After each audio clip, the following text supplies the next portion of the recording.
Hello everyone, स्वागत है आप सभी का फिर से एक बार वाइड व्यू एकेडमी के सेशन में। और एक बार फिर से हम लेके आ चुके हैं आपके लिए रेस्पिरेशन पार्ट 4। और रेस्पिरेशन पार्ट 4 स्टार्ट करने से पहले अगर आपने रेस्पिरेशन पार्ट 3 नहीं देखा है तो एक बार जरूर उसको देखिए। उसकी प्लेलिस्ट हमारे चैनल पर आपको मिल जाएगी, प्लस उसकी लिंक आपको कमेंट बॉक्स में देखने को मिल जाएगी। तो स्टार्ट करने से पहले अगर आपने ये वीडियो अभी तक शेयर नहीं किया है तो आप शेयर कर दीजिए अपने फ्रेंड्स के साथ, जिससे कि वो भी यहाँ पे जुड़ सकें। और सब्सक्राइब करके बेल आइकन जरूर दबा दीजिएगा। तो हमने पिछली क्लास में रेस्पिरेशन इन स्टेम्स के बारे में पढ़ा था और एक क्वेश्चन वहां पर छुड़ा था कि रेस्पिरेशन इन स्टेम्स कैसे होता है, कहाँ होता है। इसके बाद हम आगे बढ़ेंगे। तो इस क्वेश्चन की अगर हम बात करें तो हमने एक छोटा सा ब्रीफ वहां पर लिया था कि रेस्पिरेशन इन स्टेम्स किस तरह से होता है और कहाँ से होता है। क्योंकि रेस्पिरेशन का सिंपल सा मीनिंग यही है कि उसे ग्लूकोज चाहिए, जिस ग्लूकोज को वो ऑक्सीजन की प्रेजेंस में कंबाइन करता है। एक बायोकेमिकल प्रोसेस होती है जिसके द्वारा एनर्जी रिलीज होती है और उस एनर्जी के साथ साथ कई सारे बाय प्रोडक्ट भी वहां पर निकलकर हमें देखने को मिलेंगे। अब अगर हम बात करें स्टेम्स की, तो स्टेम्स में रेस्पिरेशन कैसे होगा। तो स्टेम्स में रेस्पिरेशन करने के लिए पहला प्रोडक्ट है फूड एंड सेकेंड प्रोडक्ट है ऑक्सीजन। भाई फूड तो प्लांट्स में फोटोसिंथेसिस द्वारा मिल जाएगा, लेकिन ऑक्सीजन कहाँ से आएगी। तो उस ऑक्सीजन की बात अगर हम आज करें तो प्लांट्स में जो स्टेम्स होती हैं उन स्टेम्स को दो पार्ट में डिवाइड किया जा सकता है। उन स्टेम्स को दो पार्ट में, या तो वो हर्ब्स प्लांट की स्टेम होगी या फिर वो हमारे जो बड़े ट्रीज होते हैं उन ट्रीज की स्टेम्स होंगी।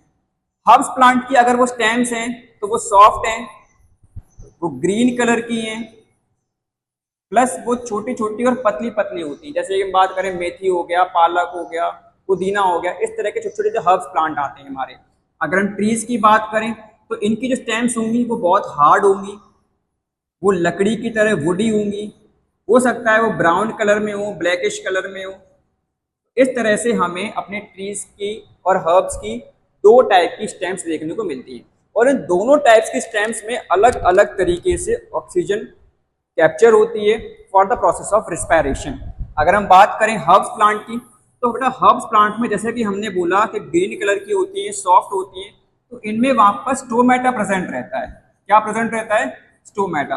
और इसी स्टोमेटा की हेल्प से वो एनवायरमेंट में मौजूद एयर से ऑक्सीजन को कैप्चर कर पाती है।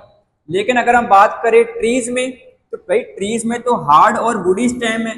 इस हार्ड और वुडी स्टेम में ऐसा कौन सा पार्ट है जिस पार्ट के द्वारा वो ऑक्सीजन को कैप्चर कर पाते हैं।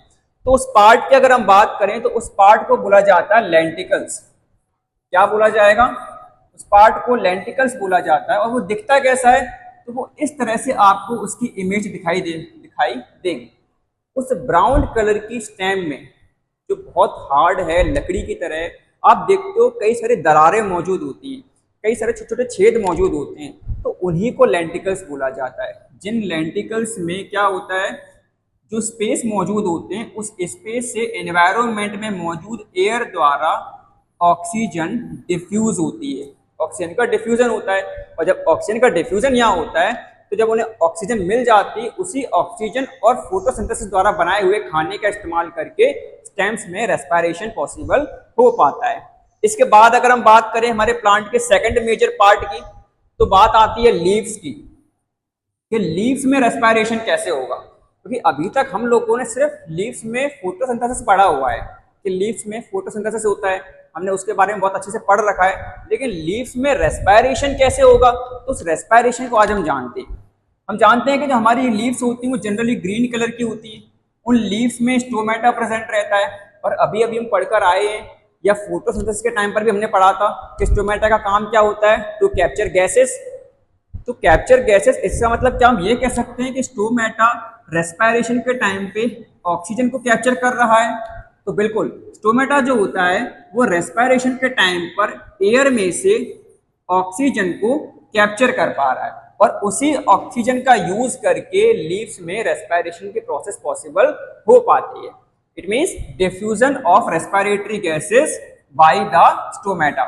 कि जब भी क्वेश्चन आता है कि लीव्स को ऑक्सीजन मिलती कहां से रेस्पिरेशन के लिए, तो हम सिंपल सा आंसर क्या कर सकते हैं कि लीव्स को जो ऑक्सीजन मिलती है वो स्टोमेटा से मिलती है। किस प्रोसेस से मिलती है? तो हम कह सकते हैं कि by the process of diffusion. Clear है?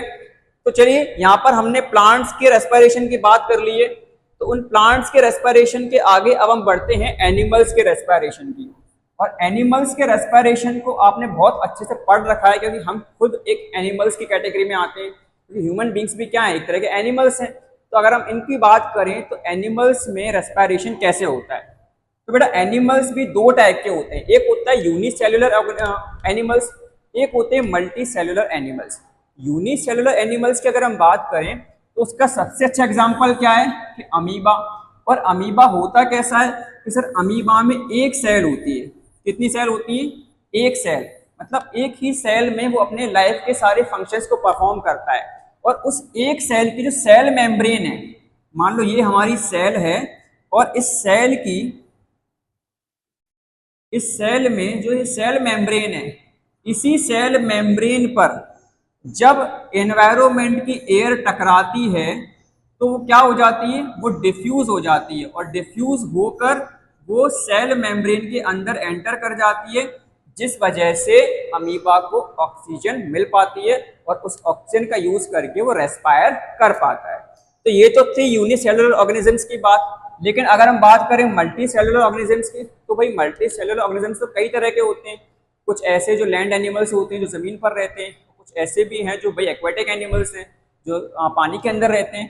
तो सबसे पहले अगर हम बात करें एक्वेटिक एनिमल्स की, एक्वेटिक एनिमल्स में ऐसा क्या स्पेशल है कि वो पानी में से ऑक्सीजन ले लेते हैं। तो एक्वेटिक एनिमल्स जो होते हैं उनके पास एक स्पेशल ऑर्गन मौजूद होता है, उस स्पेशल ऑर्गन को हम जानते हैं गिल्स के नाम से। किस नाम से जानते हैं, गिल्स के नाम से। और यही गिल्स रिस्पॉन्सिबल हैं कि जब वो पानी में रहते हैं तो उस पानी में मौजूद ऑक्सीजन को वो एक्सट्रैक्ट कर पाते हैं। मतलब कि जब एक्वेटिक एनिमल्स वाटर के अंदर हैं, पानी के अंदर हैं, तो उस पानी के अंदर रहते हुए भी पानी में मौजूद ऑक्सीजन को एक्सट्रैक्ट कर लेते हैं, और उस पानी में मौजूद ऑक्सीजन को एक्सट्रैक्ट करने में हेल्प करता है उनका एक स्पेशल बॉडी ऑर्गन, जिसको हम क्या बोलते हैं, गिल्स। क्या बोलेंगे, गिल्स।